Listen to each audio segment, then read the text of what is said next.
कहानी का स्टार्ट 3 अप्रैल 2022 से होता है, जहां पूरी दुनिया में एक वायरस तेजी से फैल रहा था और 3 लाख लोगों की इस वायरस से मौत हो चुकी थी। इसकी वजह से अमेरिका और बाकी के कंट्रीज में कर्फ्यू लगा दिया गया था कि लोग अपने घरों से बाहर ना निकले। इसके बाद हमें एक स्टोर का सीन दिखाया जाता है। वहां हम एक लड़के को देखते हैं जो अपने घर का सामान लेने आया हुआ था।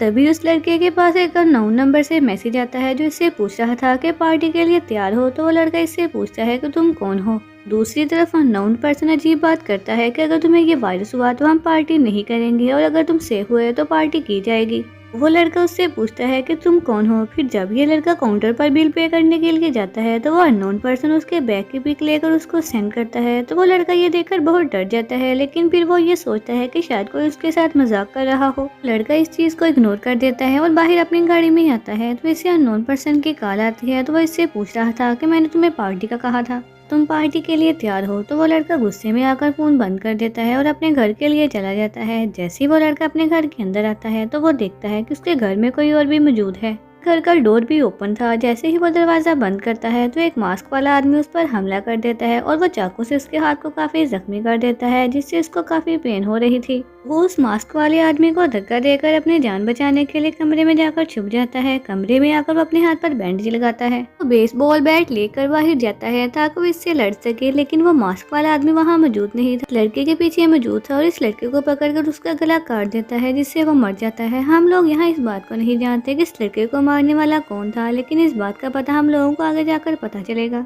इसके बाद हमें कुछ दिनों के बाद की कहानी दिखाई जाती है और हम एक लड़की जिसका नाम पार्कर है उसको देखते हैं। और पार्कर सोशल मीडिया पर काफी एक्टिव रहती थी।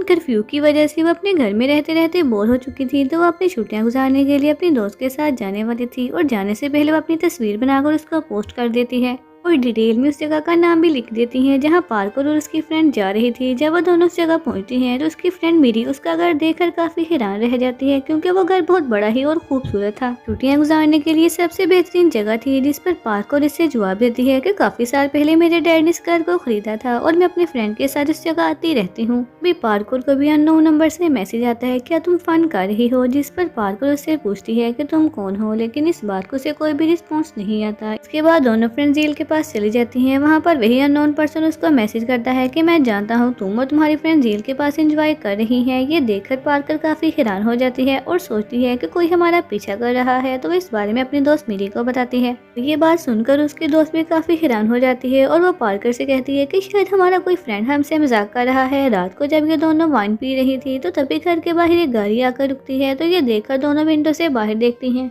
जहां उन्हें एक आदमी नजर आता है जो अपनी गाड़ी से बाहर निकल रहा था, लेकिन उस आदमी ने अपना फेस एक मास्क से कवर किया हुआ था। वो आदमी दरवाजे पर आकर नॉक करता है। तो ये दोनों उस आदमी से पूछती हैं कि कौन है, लेकिन बाहर से कोई भी जवाब नहीं आता। ये बात पार्कर को काफी अजीब लगती है, तो वो फौरन एक नाइफ लेकर दरवाजे के पास जाती है और जैसे ही वो दरवाजा खोलती है लेकिन बाहर तो कोई भी मौजूद नहीं था। लेकिन जब उसकी दोस्त मेरी अपने पीछे देखती है उसका फ्रेंड वहाँ मौजूद था। तो ये बात देखकर दोनों फ्रेंड गुस्से में आ जाती हैं। तो वो आदमी बताता है कि मैंने तो दरवाजा नॉक किया था और जब तुम दोनों ने दरवाजा नहीं खोला तो मैं बैक डोर से अंदर आ गया। पार्कर अपने दोस्त से पूछती है कि तुम यहाँ क्यों आए हो। उसका दोस्त उसे बताता है कि जो पोस्ट तुमने अपलोड की थी मैंने वहाँ से उस जगह का एड्रेस नोट किया और मैं तुम लोगों को यहाँ सरप्राइज देने आया हूँ। पार्कर का फ्रेंड उसे पसंद करता था। पार्कर उसके बारे में ऐसा कुछ भी फील नहीं करती थी, क्योंकि पार्कर के और भी बहुत सारे फ्रेंड्स थे, इसलिए वो इन चीजों को कभी नोट नहीं करती थी। तो वो अपने दोस्त को वहाँ से जाने का कहती है, क्योंकि पार्कर अपनी दोस्त मिरी के साथ ही छुट्टियां गुजारना चाहती थी। उसका दोस्त उसे कहता है कि मैं कल सुबह चला जाऊंगा और पार्कर उसे रात गुजारने की इजाजत दे देती है। रात को पार्कर अपनी बेसमेंट में जाकर डांस करने लग जाती है। फिर उसका दोस्त भी वहां आ जाता है और वो पार्कर को एक वीडियो दिखाता है जो इसने पोस्ट की थी और वो वीडियो एक लड़के के साथ थी। उस लड़के से एक पार्टी में मिली थी। तो वो लड़का पार्कर से उस लड़के के बारे में पूछता है कि वो लड़का कौन था। तो पार्कर उसे उस लड़के के बारे में बताती है।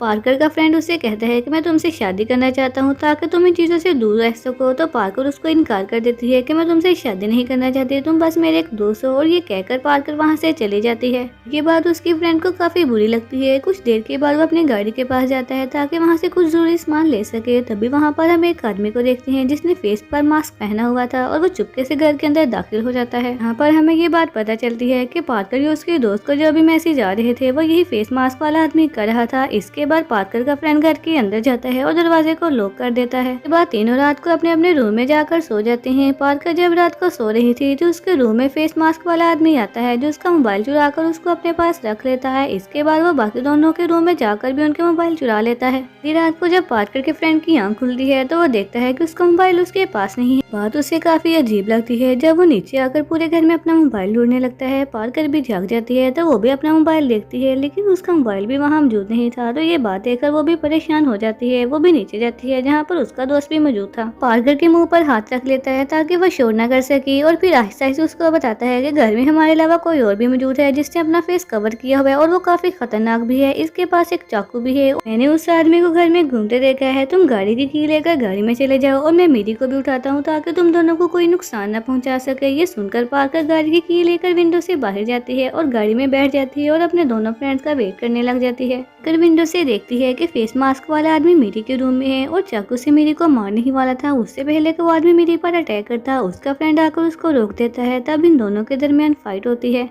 इतने में मेरी भी जाग जाती है तो उसका दोस्त उसको जल्दी से गाड़ी में जाने का बोलता है तो वो ऐसा ही करती है। फौरन भागकर गाड़ी की तरफ जाने लगती है तो दोनों लड़के गाड़ी में बैठकर अपने दोस्त का वेट करती हैं। उनका दोस्त उस आदमी से लड़ने के बाद वहाँ से भागने लगता है, लेकिन किलर इस पर काफी बुरी तरह चाकू से अटैक कर देता है। से वो काफी जख्मी हो गया था तो वो लड़का कैसे भी करके दरवाजा खोलता है। दोनों लड़कियां भी अपने दोस्त को देख लेती हैं जो कि जख्मी हालत में था। जब पार्कर उसके पाँव की तरफ देखती है तो वो काफी हैरान रह जाती है क्योंकि हवा में लटका हुआ था और किलर भी उसके पीछे आ रहा था। दोनों लड़कियां अपने फ्रेंड को ऐसी हालत में देखकर काफी डर जाती हैं क्योंकि किलर ने उसकी कमर पर एक भाला घुसाया हुआ था और इसी वजह से वो हवा में लटक रहा था। बुरी हालत की वजह से उसका दोस्त वहीं मर जाता है। तो लड़कियां ये देखकर जोर से चिल्लाती हैं और गाड़ी लेकर वहां से भागने लगती हैं, लेकिन उस किलर ने उन गाड़ी की टायर्स को पंक्चर कर दिया था तो वह यहाँ से नहीं निकल पाई। गाड़ी डिसबैलेंस होकर एक ट्री के साथ टकरा जाती है और उनका एक्सीडेंट हो जाता है। जैसे ही गाड़ी रुकती है किलर उनके सामने खड़ा था और एक ईंट से उन पर हमला कर देता है। तो दोनों लड़के जल्दी से गाड़ी से उतरकर भागती हैं और दोबारा घर के अंदर चले जाती हैं। दोनों फ्रेंड ऊपर वाले कमरे में जाकर उसका दरवाजा बंद कर देती हैं, पर तभी वो किलर भी वहां आ गया था और दरवाजा तोड़ने लगता है। जैसे ही वो दरवाजा खोलकर अंदर आने की कोशिश करता है तो पार्कर उसे धक्का दे देती है और वो किलर सीढ़ियों से नीचे गिर जाता है। इसी दौरान दोनों फ्रेंड्स वहां से भागने में कामयाब हो जाती है। पार्कर खिड़की तोड़कर छत की तरफ जाने लगती है तो वो मेरी को भी अपने पीछे आने का कहती है। जब मेरी वहां से गुजर रही थी तभी किलर उसे पकड़ लेता है, मेरी को जोर से धक्का देता है जिससे मेरी नीचे गिर जाती है। उसकी एक टांग टूट चुकी थी और वो बुरी तरह से जख्मी हो चुकी थी। नीचे आकर पार्कर फौरन किचन में एक चाकू लेने जाती है, पर तभी किलर भी वहां आ जाता है। पार्कर के हाथ में चाकू घुसा देता है, लेकिन वो हिम्मत नहीं हारती और उसका मुकाबला करती है, लेकिन वो किलर उस पर भारी पड़ रहा था और उसको काफी जख्मी कर देता है। इसी दौरान पार्कर एक स्टील की काफी भारी चीज को लेकर उसके सर पर मारती है। किलर के मुंह से खून आने लग जाता है और बेहोश हो जाता है। ये देखकर पार्कर सुकून का सांस लेती है कि अब वो सेफ है। जब पार्कर की नजर दरवाजे पर पड़ती है तो वो काफी हैरान रह जाती है। इस किलर का दूसरा साथी भी अंदर आ गया था और वो अपने साथी को मरा हुआ समझकर दुखी हो जाता है। पार्कर फौरन वहां से भागकर अपनी फ्रेंड के पास जाती है ये चेक करने के लिए कि वो जिंदा है या मर गई है, लेकिन वो देखती है मेरी अभी भी जिंदा है और उसकी टांग टूट चुकी है। पर तभी वो देखती है कि वो किलर जोर जोर से चिल्ला रहा है और वो इसके पास आ रहा था। आकर अपने दोस्त मेरी को मरने का नाटक करने का कहती है और खुद वहाँ से भाग जाती है। इसकी दोस्त वैसा ही करती है। जब किलर उसके पास आता है तो वो ये समझ रहा था कि मेरी मर चुकी है। वो उसे छोड़कर पार्कर के पीछे चला जाता है। पार्कर झील में मौजूद एक बोर्ड पर चढ़ जाती है और चप्पू की मदद से चलाना शुरू कर देती है ताकि कोई इसकी हेल्प कर सके। और अब वो काफी आगे आ चुकी थी जिससे किलर उसके पीछे नहीं जाता और किनारे पर ही रुक जाता है।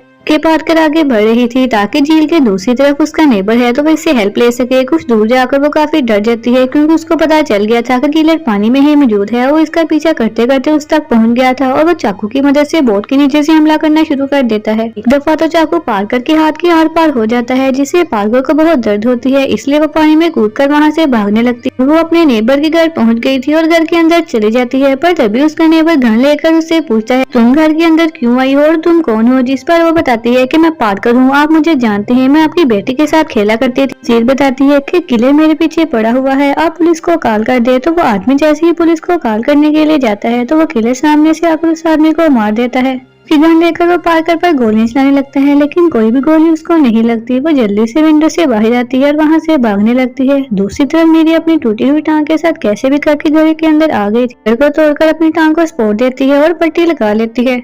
भी मीरी देखती है कि मास्क वाला आदमी जो बेहोश पड़ा हुआ था उसको होश आ रहा था। वो भी मीरी को जिंदा देख लेता है और पकड़कर मारने की कोशिश करता है, पर तभी वो अपनी साइड पर पड़ा चाकू उठा लेती है और उस किलर के गले में घुसा देती है, जिससे उस किलर की मौत हो जाती है। अगर वहाँ से भागकर रोड पर आ जाती है तो दूसरा किलर जो उसका पीछा कर रहा था उसे पकड़ लेता है, लेकिन तभी पार्कर उस पर वार करती है जिससे वो बेहोश हो जाता है। तो वो उठती है और सामने आने वाली गाड़ी को रोक लेती है। उस गाड़ी में एक बुरी औरत थी जो इससे पूछती है कि क्या तुम ठीक हो, तो पार्कर उसे सारी बात बता देती है। तो औरत से हेल्प मांगती है कि मुझे गाड़ी में बिठाकर यहाँ से ले जाओ। तब वो औरत जवाब देती है कि बगैर मास्क में तुम्हें यहाँ से नहीं ले जा सकती। तो वो औरत पार्कर को एक मास्क लगाने के लिए देती है कि अंदर आने का कहती है। जैसे ही पार्कर गाड़ी के अंदर जाती है वो फौरन बेहोश हो जाती है। असल में ये औरत भी उस किलर से मिली हुई थी और जो मास्क उसने पार्कर को दिया था उस पर बेहोशी की मेडिसिन लगी हुई थी। किलर को भी अपनी गाड़ी में बिठाती है और ये लोग वहाँ से निकल जाते हैं। जब मेरी विंडो से देखती है कि वो लोग पार्कर को अपने साथ ले आए हैं तो वहीं छुप जाती है और उनकी बातें सुन सके। वो उसे एक जगह पर लाकर उसके वायरस का टेस्ट करते हैं, फिर उसे होश में लाती हैं। तो पार्कर पूछती है कि तुम कौन लोग हो, उससे क्या चाहते हो। तो गाड़ी वाली औरत और किलर दोनों अपना मास्क उतार देते हैं। जहाँ हम देखते हैं कि दोनों एक बुरे कपल हैं। बुरा आदमी पार्कर को बताता है कि किचन में जो लड़का मरा हुआ है वो हमारा बेटा है और ये सब तुम्हारी वजह से हुआ। ने इसको और हमारे बेटे को छीन लिया। पार्कर को समझ नहीं आ रहा था कि ये लोग क्या कह रही हैं, जिस पर औरत बताती है कि जब वायरस आया था तब सब लोगों को अपने अपने घरों से निकलने के लिए मना कर दिया था, लेकिन तुमने बात नहीं मानी और इस पार्टी में गई। वहाँ उस पार्टी में हमारा बेटा भी आया हुआ था। बात पॉजिटिव थी कि तुम हमारे बेटे से मिली और वो वायरस हमारे बेटे को भी लग गया जो इसकी मौत की वजह बना। अब ये दोनों इस लड़के की ही बात कर रहे थे जिसे पार्कर पार्टी में मिली थी, जिसके बारे में उसने अपने दोस्त को भी बताया था। वो कपल उससे कहता है कि तुमने हमारा दूसरा बेटा भी आज छीन लिया और अब तुम भी नहीं बचोगी। ने तो इस इंसान को भी मार दिया जिससे ये वायरस फैला था, वही लड़का जिसको हमने खाने के स्टार्ट में देखा था। ये सुनकर पार्कर कहती है कि मैं पॉजिटिव नहीं हूँ, मुझे कोई वायरस नहीं था। जब वो कपल उसे उसकी रिपोर्ट दिखाते हैं जहाँ पार्कर पॉजिटिव थी और उसे वायरस था। पार्कर कहती है कि तुम अभी भी झूठ बोल रही हो, आखिर तुमने ऐसा क्यों किया। दूसरी तरफ मेरी चुपके से लैपटॉप लेती है और इंटरनेट को यूज करके पुलिस को मदद के लिए मैसेज भेजती है, पर उसका मैसेज पुलिस को नहीं जाता, इसलिए वो अपने डैड से कॉन्टेक्ट करने की कोशिश करती है। बुरे आदमी को फील हो गया था नेट को यूज कर रहा है तो वो वाईफाई की केबल्स को काट देता है। उसे एक जगह शक होता है कि वहाँ कोई मौजूद है, वहाँ पर मेरी मौजूद ही नहीं थी। मेरी बुरी औरत के पीछे थी, उसके हाथ में एक औजार था। वो बुरी औरत पर हमला कर देते हैं। ये दोनों इस बुरी औरत को विंडो से नीचे फेंक देती हैं। वो औरत बेहोश हो गई थी, जिसके बाद ये दोनों वहाँ से भागने लगती हैं। आदमी जैसे ही अंदर वापस आता है तो वो अपनी वाइफ को ऐसी हालत में देखकर हैरान रह जाता है। जब वो बुरा आदमी काफी गुस्से में आ जाता है तभी वो दोनों के पीछे जाता है ताकि उन्हें जान से मार सके, लेकिन मेरी चाकू से इसका पांव काट देती है। पार्कर सामने आकर उसको धक्का देती है जिससे वो नीचे गिर जाता है। इज़ार उसकी बॉडी के आर पार हो गया था जिससे बुरे आदमी की डेथ हो जाती है। बाद दोनों फ्रेंड्स घर से बाहर आकर गैराज की तरफ जाती हैं जहाँ पर एक गाड़ी थी। तो वह गाड़ी को चलाने की कोशिश करती है लेकिन गाड़ी में तो पेट्रोल ही नहीं था। तो जैसे ही पेट्रोल लेने घर जाती है तो वह बुरी औरत एक कुल्हाड़ी से उस पर हमला कर देती है और उसको मारने वाली होती है। मेरी पीछे से आकर बुरी औरत पर हमला कर देती है। वो पेट्रोल जो मेरी के हाथ में था बुरी औरत पर गिर जाता है। बुरी औरत की पॉकेट से लाइटर निकाल कर उसको आग लगा देती है और इस औरत की भी डेथ हो जाती है। जब ये दोनों वहाँ से बाहर आती हैं और देखती हैं कि पुलिस वहाँ आ गई है क्योंकि पुलिस इन लोगों को ही बचाने आई थी। मेरी ने जो मैसेज पुलिस को सेंड किया था वो सेंड नहीं हुआ था, बाद में वो मैसेज सेंड हो गया था और इससे इन दोनों की जान बच जाती है। इसके साथ ही ये मूवी यहीं पर एंड हो जाती है।